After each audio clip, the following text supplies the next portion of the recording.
ओम श्री गणेशाय नमः। ओम शम शनिश्चराय नमः। शनिवार के व्रत की विधि। शनिवार का व्रत रखने वाले व्यक्ति को एक ही बार भोजन करना चाहिए। भोजन में काले तिल और उड़द का विशेष महत्व है। शनिदेव की पूजा में तांबे के पैसे, काले उड़द और काला वस्त्र चढ़ाया जाता है।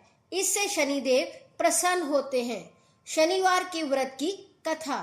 एक दिन सातों ग्रह सूर्य, चंद्र, मंगल, बुध, बृहस्पति, शुक्र, शनि बैठे हुए इस बात का विवाद छेड़ बैठे कि समस्त ग्रहों में कौन सा ग्रह सबसे बड़ा है। इसका निर्णय करने के लिए सभी ग्रह राजा इंद्र के दरबार में उपस्थित हुए। इंद्र ने सोचा कि यदि किसी ग्रह को मैं महान कर दूंगा तो शेष सारे 8 ग्रह मुझसे नाराज हो जाएंगे। इसलिए वह हाथ जोड़कर कहने लगा, देवगण, मैं आप लोगों का निर्णय करने में असमर्थ हूँ। इसलिए आप पृथ्वी पर राजा विक्रमादित्य के पास जाइए। वे बड़े न्यायप्रिय राजा हैं। देवताओं को इंद्र की बात जच गई। वे सभी विक्रमादित्य के दरबार में उपस्थित हुए। उन दिनों विक्रमादित्य उज्जैन में राज्य कर रहे थे। सभी देवता जब उनके दरबार में आए तो वे उनके स्वागत में सादर उठ खड़े हुए और उनसे दर्शन देने का उद्देश्य पूछा। यह जानकर कि मुझे इनमें से किसी एक को बड़ा और किसी एक को सबसे छोटा बताना है, राजा धर्म संकट में पड़ गए। मगर वह कर्तव्यनिष्ठ राजा थे, इसलिए उन्होंने न्याय करने का निश्चय किया। दूरदर्शी विक्रमादित्य किसी एक देवता को अपने मुंह से छोटा या बड़ा कहना नहीं चाहते थे। इसलिए उसने प्रत्येक ग्रह के आसन उसी की प्रिय धातु के बनवाकर इस क्रम में रख दिए कि सोने का आसन सबसे पहले आया, लोहे का सबसे बाद में। फिर उन देवताओं से कहा कि वे अपने अपने आसन पर पधारे और आसनों के क्रम से ही ग्रहों में अपना पद जाने।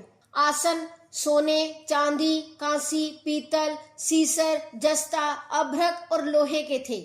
लोहे का आसन सबसे बाद में था, वह शनि का आसन था।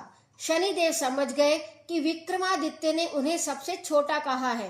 अतः वे क्रोधित होकर बोले, राजन, तुम मेरे पराक्रम को नहीं जानते। सूर्य एक राशि पर 1 महीना, चंद्रमा 2.25 महीने, मंगल 1.5 मास, बृहस्पति 13 महीने, बुध और शुक्र केवल 1 मास और राहु तथा केतु उल्टे चलते हैं।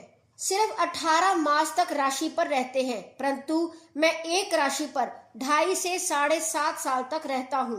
राम को 7.5 आई तो उन्हें राज्य के स्थान पर वनवास मिला, और रावण को जब शनि देव की 7.5 आई तो उसके कुल का ही सत्यानाश हो गया।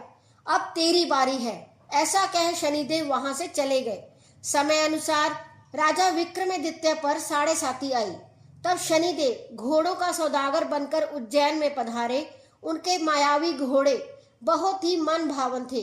राजा ने घोड़े के सौदागर के आने का समाचार सुना तो अश्वपाल को उन्हें देखने और छांटने के लिए भेजा। उन घोड़ों में एक घोड़ा इतना सुंदर था कि राजा की तबीयत उसकी सवारी करने को ललचा गई।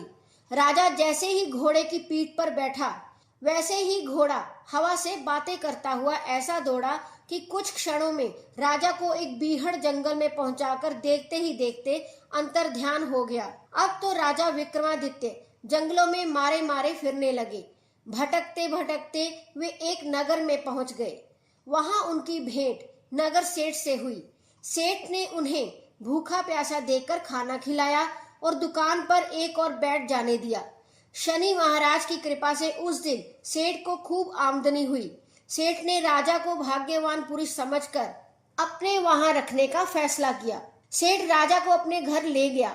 जिस समय राजा भोजन कर रहा था, उस कमरे की खूंटी पर एक 9 लखा हार टंगा था।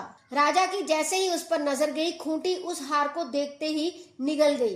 कुछ देर बाद सेठ कमरे में आया और उस खूंटी पर हार ना पाया तो उसने राजा को हार की चोरी के अपराध में पकड़वा दिया। न्यायाधिपति ने राजा के दोनों हाथ पैर काटने की आज्ञा दी। जब राजा चौरंगिया बन गया तो उस नगर के एक तेली को राजा पर दया आ गई। वह उसे उठा लाया। उसने उसे कोल्हू के पीछे बिठा दिया ताकि बैल हाँक सके। साढ़े बीतने में कुछ काल ही बचा था कि एक दिन चौरंगिया को वर्षा ऋतु में मल्हार राग गाने की सूझी। रात की खामोशी में उसकी मनमोहक ध्वनि राजकुमारी के कानों में पड़ी। सुरीली आवाज को सुनते ही उस पर मोहित हो गई।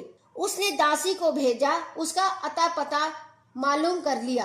रागी चौरंगिया है सुनकर राजकुमारी ने प्रण कर लिया कि अगर वह विवाह करेगी तो उसी से करेगी, वरना आजीवन अविवाहित रहेगी। सुबह जब राजा रानी को मालूम हुआ तो उन्होंने समझाने की कोशिश की, मगर राजकुमारी अपना प्रण तोड़ने को तैयार नहीं थी। विवश होकर राजा रानी को मानना पड़ा और राजा ने तेली को बुलाकर आदेश दिया कि वह चौरंगिया की शादी मेरी लड़की के साथ करने का इंतजाम करे। राज आज्ञावश तेली को चौरंगिया की शादी का प्रबंध करना पड़ा। राजकुमारी और चौरंगिया का विवाह करा दिया गया।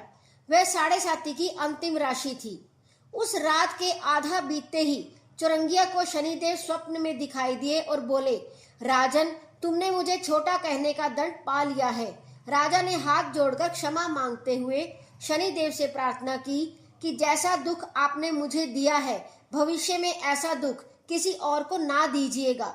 शनिदेव ने राजा की प्रार्थना स्वीकार कर ली। आंख खुलने पर चौरंगिया ने देखा कि उसके दोनों हाथ और दोनों पैर बिल्कुल ठीक हो गए हैं।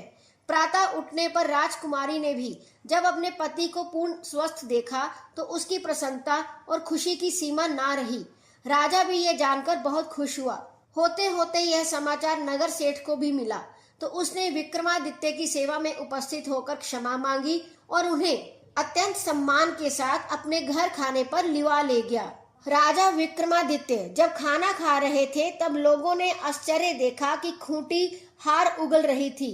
यह कौतुक देखकर नगर सेठ ऐसा अभिभूत हुआ कि उसने अपनी कन्या का विवाह भी राजा विक्रमादित्य के साथ अत्यंत धूमधाम से कर दिया। कुछ दिनों के पश्चात जब राजा विक्रमादित्य अपनी राजधानी में आए तो लोगों को बहुत प्रसन्नता हुई और उन्होंने राजा और दोनों रानियों का अति स्वागत किया।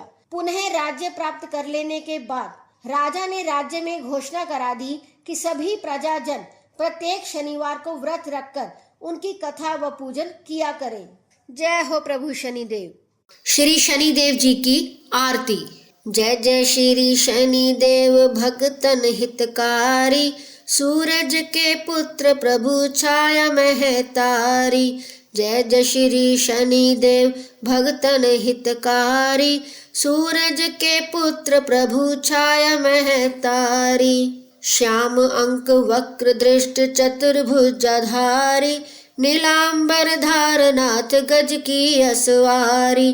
क्रीट मुकुट शीश सहज दीपत है लिलारी, मुक्तन की माल गले शोभित बलिहारी। मोदक मिष्ठान पान चढ़त है सुपारी, लोहा तिल तेल उड़द महिषी अति प्यारी। देव दनुज ऋषि मुनि सुरत नर नारी, विश्वनाथ धरत ध्यान शरण है तुम्हारी।